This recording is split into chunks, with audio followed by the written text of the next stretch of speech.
First citizen is Ms. Barb Croupiers.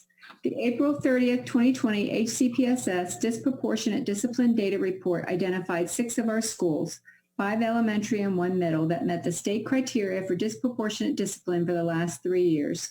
The state procedures for identifying disproportionality requires both comparisons of suspensions for student groups within the school and across the state by race or disability during each of 3 consecutive years.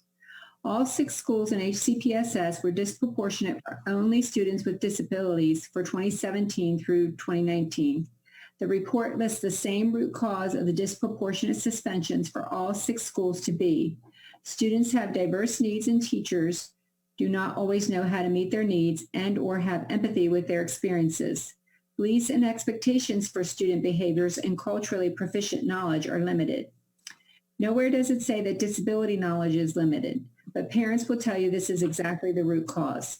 The report then lists strategies to address the root causes. Again, all 6 schools have the same strategy, which are promotion of equitable and effective discipline practices, systemic implementation of restorative justice practices.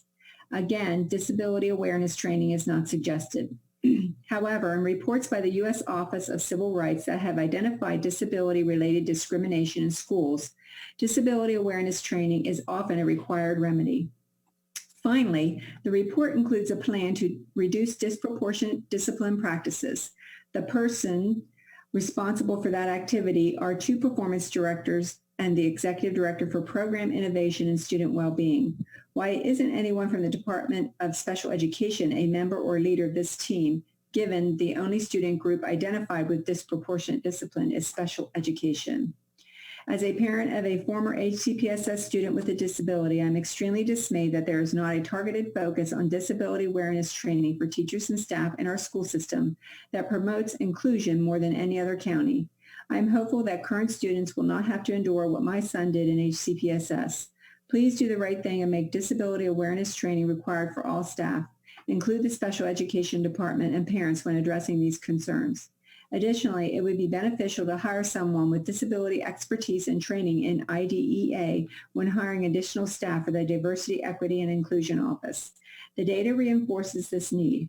I guarantee you that it will pay off in increased student achievement, decreased disciplinary referrals and absenteeism, better classroom management in all classes, increased tools for teachers to help all students, as well as cost savings in the form of reduced legal fees, non-public tuition, and compensatory services. Okay, our second